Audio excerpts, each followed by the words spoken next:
सांगू इच्छितो। वळत पुढच्या बातमीकडे। आगामी महापालिका निवडणुकांच्या तोंडावर उद्धव ठाकरेंची शिवसेना आणि राज ठाकरेंची मनसे यांच्यामधल्या संभाव्य युतीची चर्चा सध्या सुरू आहे।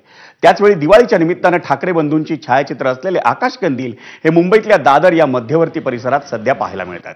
दिवंगत शिवसेना प्रमुख बाळासाहेब ठाकरे यांच्यासह उद्धव आणि राज तसंच आजच्या पिढीचे आदित्य आणि अमित या ठाकरे बंधूंची छायाचित्रही या कंदिलांवर पाहायला मिळतात।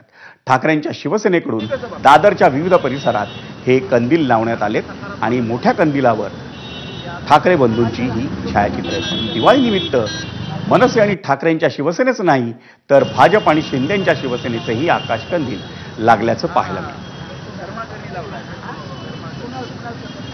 ठाकरेंची शिवसेना आणि मनसे यांची युतीची चर्चा जोर धरू लागली आहे आणि त्यामुळे आतापर्यंत आपण ठाकरे बंधूंचे बॅनर्स ठिकठिकाणी बघितले आणि आता दिवाळीच्या निमित्तानं हेच ठाकरे बंधू आकाश कंदीलवर सुद्धा आपल्याला पाहायला मिळतात। सध्या मी दादरच्या गोखले रोडवर आहे आणि गोखले रोडवर आपण बघतो एक मोठं आकाश कंदील आपल्याला पाहायला मिळतंय आणि त्या आकाश कंदीलवर ठाकरे बंधू उद्धव ठाकरे त्यासोबतच राज ठाकरे पाहायला मिळतात, त्यासोबतच बाळासाहेब ठाकरे सुद्धा आहेत आणि दुसऱ्या बाजूनं अमित ठाकरे आणि आदित्य ठाकरे सुद्धा आहेत।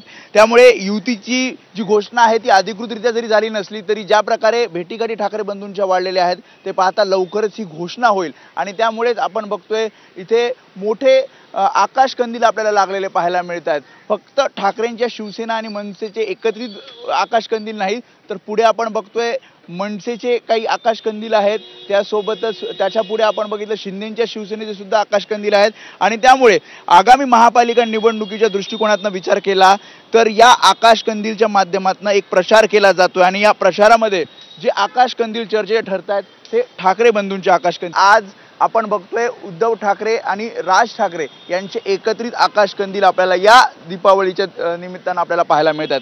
आता हे आकाश कंदील या गोखले रोडवर आणि दादरच्या आसपासच्या परिसरामध्ये प्रकाश देत आहेत। मात्र आता हा युतीचा प्रकाश महापालिकेवर कशा प्रकारे पडतो हे पाहावं लागेल। कॅमेरामन अरविंद वालगेसह मी वेदांतने, एबीपी माझा, मुंबई। वळत पुढच्या बातमीकडे। सिडकोनं सर्वसामान्यांच्या घरांसाठी